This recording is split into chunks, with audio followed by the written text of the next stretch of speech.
The holiday season is all about miracles. And if you ever doubted there are such things, just wait until you see our next story. It's about an order of Catholic nuns who had high hopes of building a new convent. They figured they didn't have a prayer of being able to afford the project. Then they discovered that's exactly what they did have, prayers. Once again, Bob Brown offers their extraordinary story. Watch and see if you agree. Miracles do indeed happen. Now, regarding the sprinkler pipe, I think those are at the right size, aren't they? That's correct. You think we're going to make our schedule to be finished? I don't When see you work any for a problem nun with in a hard hat, you're answering to a higher authority. Okay. Well, we'll increase our prayers when that time comes. Thank you. Sister Agatha Cosentino is the construction supervisor on this 50-bedroom project for the order of nuns she belongs to, and they have a direct interest in how well it turns out. Project manager Tony Cosenza remembers that just before the groundbreaking, he expressed concern to another nun that it might rain. And she said to me, well, it's not going to rain. And I said, okay, are you sure? She said, Tony, it's not going to rain. It did rain everywhere around here, but not here. These are the grounds of a convent and school run by the Salesian Sisters of St. John Bosco in North Haledon, New Jersey. And this is a story about how the nuns here, when they needed money and a new building to support an aging population, came up with a unique plan to market their most precious commodity. It is called Adopt a Sister. Donors contribute money, often around $100, to adopt a nun, who in turn prays for them. My name is Kathy, and I'm adopting a sister as a gift from my mother. In March, she was diagnosed with cancer. Do you have a sister named Mary after my mother? When the requests come in, Sister Mary Rinaldi assigns a nun to each case. Let's pick a Mary. Here's one, Mary Baroni. Sister Filomena Martirana, 82, prays for Jack Gugino. Let's try something here. Gugino is now a successful ophthalmologist in Tampa, Florida. But once he was a kid attending St. Joseph's School here, run by the Salesian Sisters. He was often in the care of Sister Filomena. Well, he was very mischievous, got in trouble, but he always managed to get out of it. And because he misbehaved so often, one day when Sister Filomena was particularly exasperated, she took off this medal, which had been blessed by the Pope, and gave it to a thunderstruck Jack Gugino, saying, maybe this will help you. Anyway, I went over to the water fountain, pretending like I was taking a drink of water. It's terrible. And I washed the tears from my face. They just, only my mom and dad could make me feel that way. So how could you forget them? He didn't forget. Dr. Gugino adopted Sister Filomena. Is this a matter of you pay and we pray? Is that what it's about? Not really, not really. I wouldn't even call it a payment. We're using the word gift. I dare to say that not one sister in the province knows how much money was donated for her care. Neither has any sister have asked me. So whether a person gives $100 or $1,000, and sometimes that's the case, the sisters really don't know that. What they do know is that there are people out there in need of prayer. The Order of Salesian Sisters, an order dedicated to teaching poor children, arrived in America just after the turn of the century. Many of the Salesian nuns in this country came here as immigrants, gave their lives to teaching, and retired when they no longer could work. But they also reflect a larger picture. Younger nuns are joining orders, including the Salesians, at a much slower rate, and so there are fewer of them to support the needs of their elderly sisters. And more than 70% of all nuns in this country are now over 60 years of age. We aged all at one time. There is the finished project, what it will look like, and it almost looks like that. We're that close.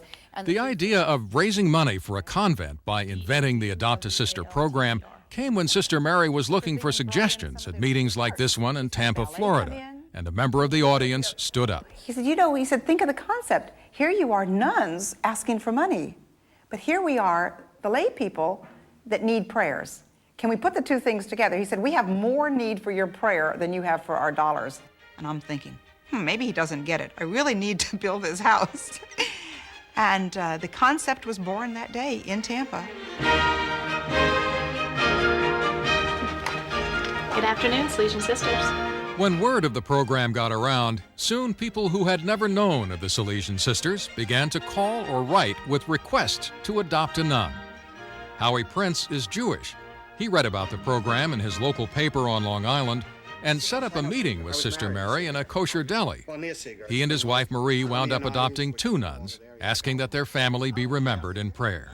I am Jewish, so this is new to me, and being involved with nuns. And then we began to communicate. It has to do with people helping people. And it's very comforting to know that you have an army of nuns praying for you. An overwhelming number of prayer requests center on the welfare of families or on a need for strength in a crisis. Of course, no guarantees are implied, no vows of poverty are being violated, and everyone seems to understand that it's simply a method of doing what all churches have always done, raising money. But there have been success stories. For instance, Sister Claire Perino prayed for Julie and Chris Tonner of Chicago, who after 3 years of marriage and fertility treatments still had not conceived a child. You know, a lot of times when we thought maybe this time, and it just wasn't happening. I decided that my family needed prayers. It was actually Julie's mother-in-law, Betty, who adopted Sister Claire for her prayers. We got a letter from Sister Claire. She had one line that will stick with me forever. We must try to be convinced of God's goodness and generosity. We might be asking the Lord for an apple, but He wants to give us an orchard. Graham and Colette and Lauren and Nicholas Tonner were born on Father's Day, 1997. How could you not believe in the power of prayer?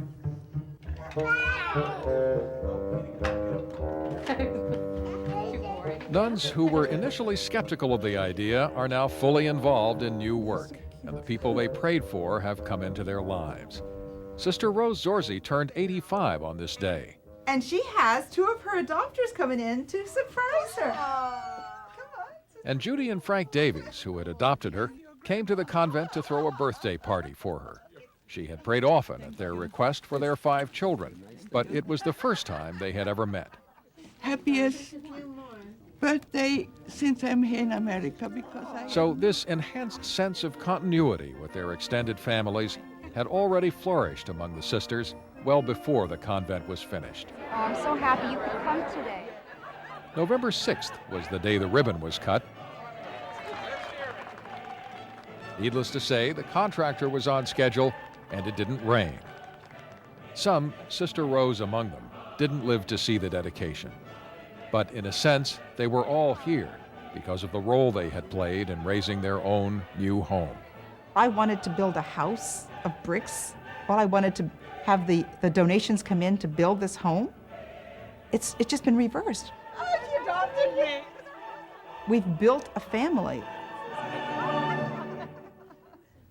And you know, that family is growing very fast. After that story appeared last May, 7,000 new adopters signed up to support these sisters. You know, they've completed their convent project now, so they're taking their efforts and they're directing them towards their schools and a youth center, all driven by the power of their prayers. That's great. A great Terrific. story. We'll be right back. Stay with us.